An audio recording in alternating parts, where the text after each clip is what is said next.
ಬನ್ನಿ ನನ್ನ ಪ್ರೀತಿಯ ಪ್ರಥಮ PUC ವಿದ್ಯಾರ್ಥಿಗಳೇ, 1 ಮಾರ್ಕ್ ಹಾಗೂ 2 ಮಾರ್ಕ್ಸ್ ಕ್ವಶನ್ಸನ್ನು ಇದೇ ಒಂದು ವಿಡಿಯೋದಲ್ಲಿ ಕಂಪ್ಲೀಟ್ ಮಾಡ್ತಾ ಇದ್ದೇನೆ.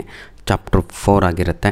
ಪ್ರಥಮ PUC ವಿದ್ಯಾರ್ಥಿಗಳೇ, ಸೈನ್ಸ್, ಕಾಮರ್ಸ್ ಆ್ಯಂಡ್ ಆರ್ಟ್ಸ್ ಪ್ರತಿಯೊಂದು ಇಂಗ್ಲೀಷ್ ವಿಡಿಯೋ, ಪ್ರತಿಯೊಂದು ಪ್ರಥಮ PUC ವಿಡಿಯೋ ಡಿಸ್ಕ್ರಿಪ್ಷನ್ ಬಾಕ್ಸಿನ ಕೆಳಗಡೆ, ಆ ವಿಡಿಯೋದ ಕೆಳಗಡೆ ನಿಮ್ಮ ಮಿಡ್ ಟರ್ಮ್ ಎಕ್ಸಾಮಿಗೆ ಬೇಕಾಗಿರುವಂತಹ ಇಂಪಾರ್ಟೆಂಟ್ ಕ್ವಶನ್ಸಿನ ಲಿಂಕ್ಸ್ಗಳು, ಜೊತೆಗೆ ಏನು ಚಾಪ್ಟರ್ ವೈಸ್ ಲಿಂಕ್ಗಳು, ಜೊತೆಗೆ ನನ್ನ ಪ್ರೀತಿಯ ವಿದ್ಯಾರ್ಥಿಗಳೇ ಏನಂತೀರ ತಾವುಗಳು ಅದರ ಗ್ರಾಮರಿನ ಲಿಂಕ್ಸ್ಗಳನ್ನು ನೀಡಿರ್ತೇನೆ, ಉಪಯೋಗಿಸಿಕೊಳ್ಳಿ. ಬನ್ನಿ ಸರ್, ಈಗ without wasting our time let me pitch in to our topic. Answer the following questions ಅಂತ ಇದೆ. How far was the big city from the narrator's home ಅಂತ ಇದೆ. 1500 ಮೈಲ್ಸ್ MILE. ಎಸ್, ಇದು 2 ಮಾರ್ಕ್ಸಿಗೆ ಬರುವಂತಹ ಸಿಂಗಲ್ ಕ್ವಶನ್ ಆಗಿರುತ್ತೆ. Clear all of you my dear, ಅಥವಾ MCQಸಲ್ಲೂ ಕೇಳುವಂತಹ ಸಾಧ್ಯತೆ ಇದೆ. 1500 ಮೈಲಿಗಳು ಅನ್ನುವಂಥದ್ದು ಸರಿಯಾದ ಉತ್ತರ ಆಗಿರುತ್ತೆ. ನರೇಟರ್ ಅಂತ ಇದ್ದಾರಲ್ವ, ಅವರ ಊರು ಸಿಟಿಯಿಂದ ಎಷ್ಟು ದೂರ ಅಂತ ಪ್ರಶ್ನೆ ಅದು. ಎರಡನೆಯ question, what was the traditional profession of the people in the story Oru Manushyan ಪಾಠದಲ್ಲಿ ನರೇಟರ್ ಹೋಗಿ ತಂಗಾದಂತಹ ಜಾಗದಲ್ಲಿ ಅಲ್ಲಿನ ಜನರ ಪ್ರೊಫೆಷ್ನಲ್ ಏನಾಗಿದ್ದರು ಅವರೆಲ್ಲ ಅಂತ ಹೇಳಿದರೆ ಸೋಲ್ಜರ್ಸ್. ನೆನ್ಪಿಟ್ಕೊಳ್ಳಿ, ಸೈನಿಕರಾಗಿ ಆಗಿದ್ದರು ಅಂತ, ರಿಟೈರ್ಡ್ ಸೋಲ್ಜರ್. ಆಯಿತಾ. Next, how were the inhabitants in the story Oru Manushyan. ಅಲ್ಲಿ ಇದ್ದಂತಹ ಇನ್ಹ್ಯಾಬಿಟೆಂಟ್ಸ್ ಅಂದರೆ ಅಲ್ಲಿನ ಜನರು ಅಂತ. ಒಂದೇ ಒಂದು answer, never known for quality of mercy and were cruel people ಅಂತ ನೆನ್ಪಿಟ್ಕೊಳ್ಳಿ. ಆಯಿತಾ. ಇದು 1 ಮಾರ್ಕ್ಸಿಗೆ ಭಾಳ ಸಲ ಬಂದಿದೆ MCQಸ್ನಲ್ಲಿ. The inhabitants of that big city were known for quality of dash ಅಂತ ಬರುತ್ತೆ. ಅಲ್ಲಿ ಮರ್ಸಿ ಅಂತ ತಾವುಗಳು MCQಸಲ್ಲಿ ಆನ್ಸರನ್ನು ಬರೀಬೇಕಾಗತ್ತೆ. ಆಯಿತಾ. Clear all of you. ಬನ್ನಿ ಈಗ, what was highly valued by the people ಅಂತ ಇದೆ. ಅಲ್ಲಿ ಇದ್ದಂತಹ ಜನರಲ್ಲಿ ಏನು ಬಹಳ ವ್ಯಾಲ್ಯೂ ಆಗಿ ಇತ್ತು, ಕ್ಯಾರೆಕ್ಟ್ರೋ ಅಥವಾ ಹೆಣ್ಣೋ ಅಥವಾ ಗಂಡೋ ಅಥವಾ ಏನೋ ಬೇರೆದ ಅಂತ. ಅಲ್ಲಿ ಇದ್ದಿದ್ದಂತೂ ಮನಿ ಅಂತ. Money was highly valued by them ಅಂತ. ದುಡ್ಡನ್ನೇ ದೊಡ್ಡಪ್ಪ ಅಂತ ಕರೀತಾ ಇದ್ರಲ್ಲಿ ಅಂತ. Where did the narrator stayed in the big city. ಇದು 2 ಮಾರ್ಕ್ಸಿಗೆ ಭಾಳ ಸಲ ಬಂದಿದೆ. Narrator stayed in a very small room dingy room on a dirty street ಅಂತ ನೆನ್ಪಿಟ್ಲಿ. ಇದು 2 ಮಾರ್ಕ್ಸಿಗೆ ಭಾಳ ಸಲ ಬಂದಿದೆ. Narrator stayed in a very small dingy room on a dirty street. ಇದು ಸರಿಯಾದ ಉತ್ತರ ಆಯಿತಾ ಆಗಿರುತ್ತೆ. What was the profession of the narrator ಅಂತ ಇಲ್ಲಿ ಕೇಳಿದ್ದಾರೆ.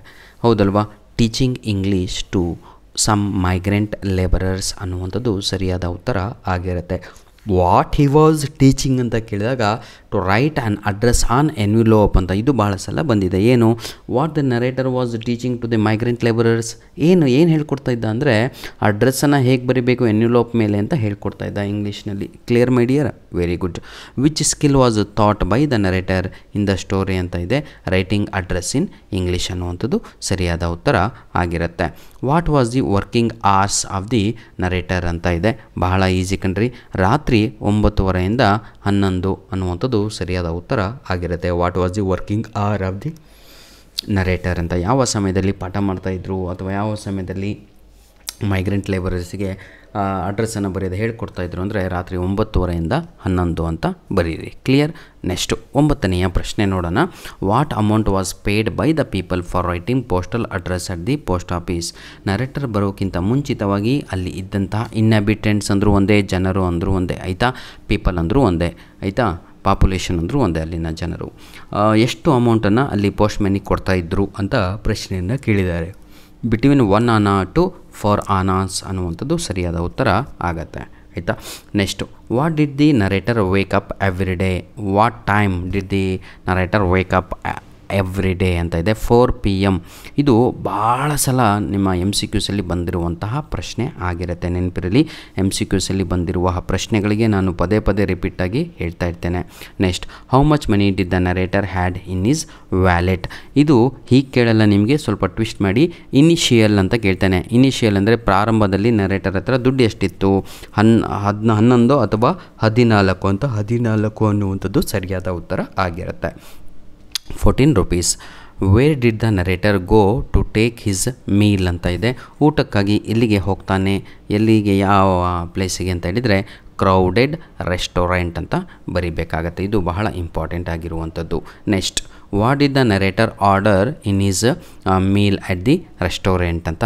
Full meal consisting of chapati and meat curry and tea as well.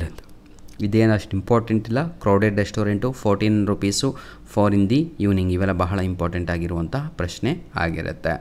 ಆಯಿತಾ, ಇಲ್ಲಿಗೆ ಮುಗೀತು ಅಂದ್ಕೊಳ್ರು. ಆಯಿತಾ, ನೆನ್ಪಿಟ್ಕೊಳ್ಳಿ. ಈ ಒಂದು ಪಾಠದ ಕೀವರ್ಡ್ಸ್ಗಳು ಯಾವುದು ಅಂತ ಹೇಳಿದರೆ ನೋಡಿ, money, quality of mercy, third one crowded restaurant 14 rupees, 11 annas, 4 PM. ಇದಿಷ್ಟು ಕೂಡ ಇರುವಂಥದ್ದು ಇಂಪಾರ್ಟೆಂಟ್ ಆಗಿರುತ್ತೆ. ಯಾರು ಇವನ ಜೀವನ ಕಾಪಾಡ್ತಾರೆ ಅಂತ ಬಂದರೆ ಆಯಿತಾ, ಅದು ಸ್ಟ್ರೇಂಜರ್ ಅಂತ ಬರೀಬೇಕು ಎಕ್ಸಾಮಲ್ಲಿ. ಧನ್ಯವಾದಗಳು.